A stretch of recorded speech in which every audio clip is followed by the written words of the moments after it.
الحمد للہ الذی وحدہ والصلاة والسلام علی من لا نبی بعدہ اما بعد۔ پارہ نمبر 16۔ بات چل رہی تھی موسیٰ علیہ السلام اور خضر علیہ السلام کے واقعے کی۔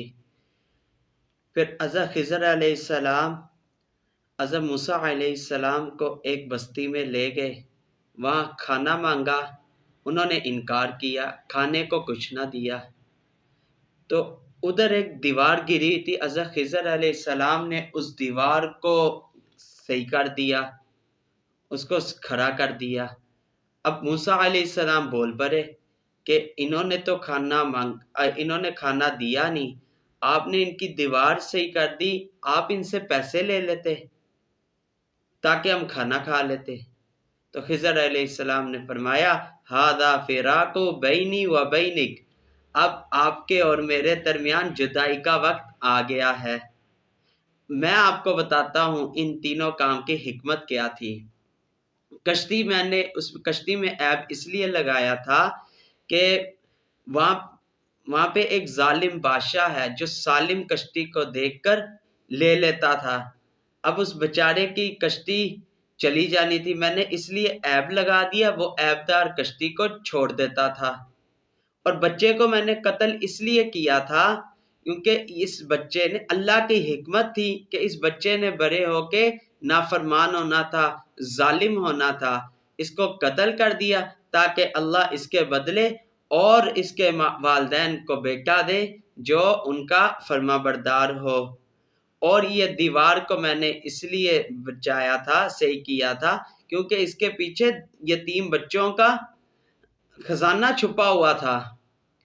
اگر وہ گر جاتا، وہ لوگ اس خزانے کو لوگوں نے پکڑ لینا تھا۔ اب وہ دیوار صحیح ہو گیا، جب وہ بچے بڑے ہوں گے تو اپنا خزانہ لے لیں گے۔ وَيَسْأَلُونَكَ عَنْ ذِي الْقَرْنَيْنِ، ذوالقرنین کا واقعہ، وہ تیسرا سوال ذوالقرنین کے متعلق۔ تو یہ حضرت ذوالقرنین یہ حکمران تھے، انہوں نے مغرب سے لے کر مشرق تک حکومت کی تھی۔ پہلے مغرب گئے، پھر مشرق گئے، پھر ایک جگہ گئے، وہاں پہ لوگوں نے کہا کہ یہ دیوار یجوج مجوج جہاں پہ تھی، لوگوں نے کہا کہ آپ کوئی یہاں پہ حل نکالیں کہ یہاں سے وہ قوم نہ آئے، ہم آپ کا ساتھ کافی دیں گے، ہم آپ کو خوش کر دیں گے۔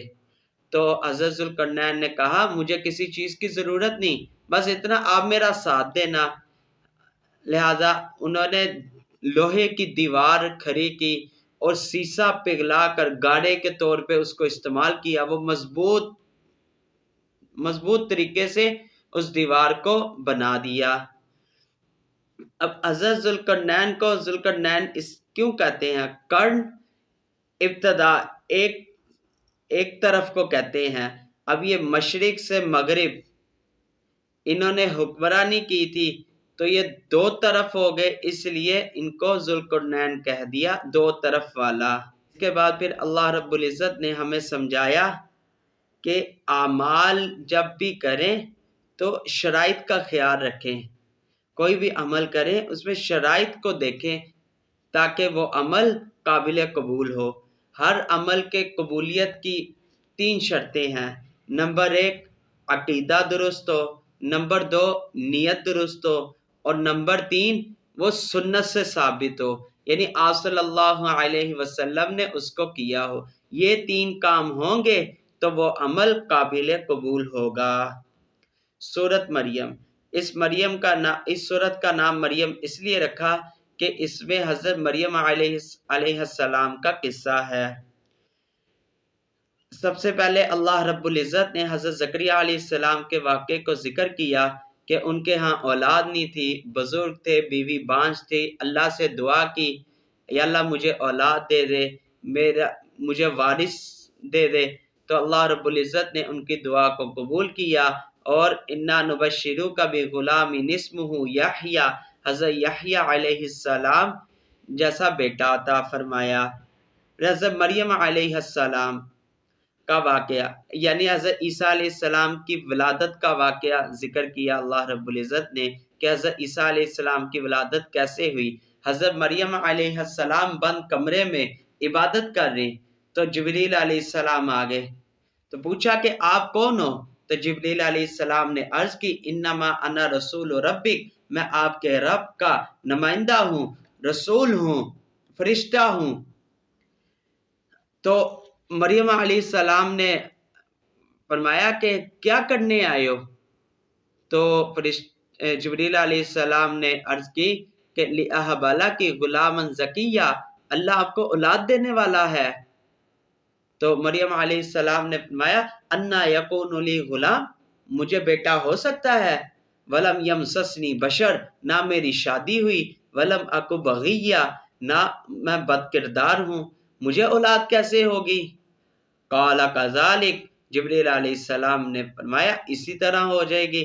قال ربک، آپ کے رب نے فرمایا ہے ہوا علی ہین، یہ میرے اوپر آسان ہے۔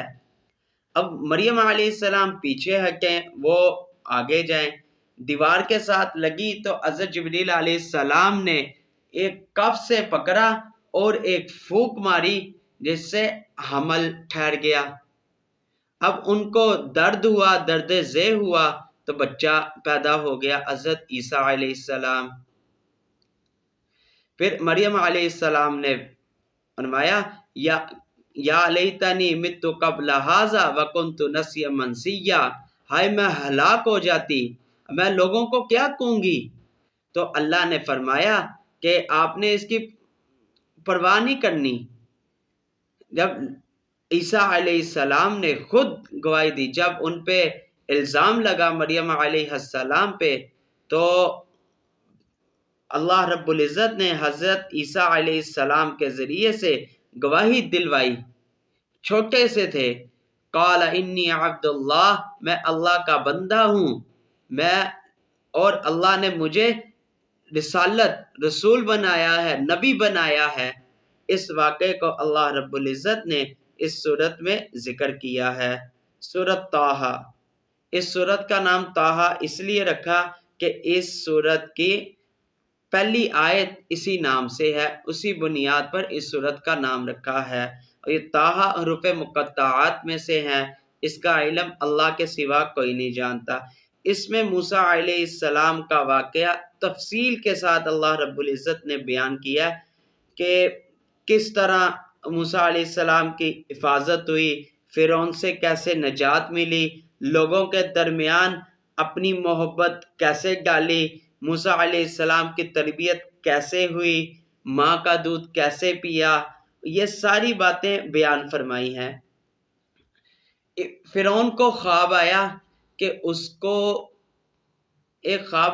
نے نا اپنے وزیروں سے، اپنے علماء سے اس کی تعبیر پوچھی تو انہوں نے اس کی تعبیر بتائی کہ بنی اسرائیل میں ایک نوجوان، ایک لڑکا پیدا ہوگا جو آپ کی سلطنت کو ختم کرے گا۔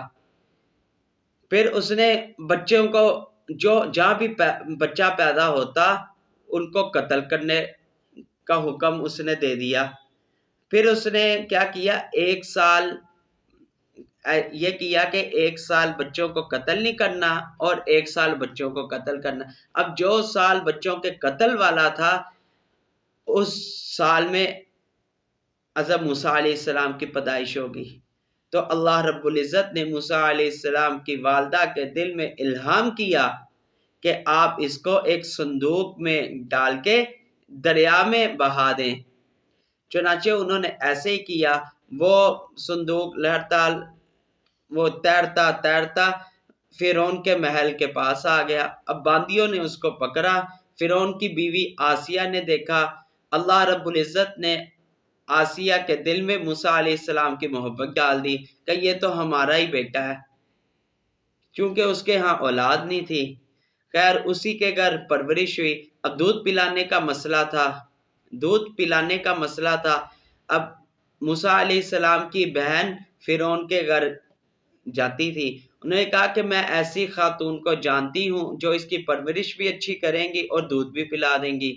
انہوں نے اپنی والدہ کا کہہ دیا۔ اب موسیٰ علیہ السلام کی ماں فرعون کے پاس آتی، فرعون کے محل میں آتی، وہاں فرعون کو وہ موسیٰ علیہ السلام کو دودھ پلاتی، تو اللہ رب العزت نے دودھ پلانے کا مسئلہ بھی حل کروا دیا، اور موسیٰ علیہ السلام کی پرورش فرعون کے گھر میں پرورش کروائی۔ پھر جب موسیٰ علیہ السلام بڑے ہوئے، اب دو بندوں کے درمیان لڑائی ہوئی، ایک فرعونی تھا اور ایک اسرائیلی تھا۔ اب موسیٰ علیہ السلام نے فرعونی کو ایک مکہ مارا، وہ مر گیا۔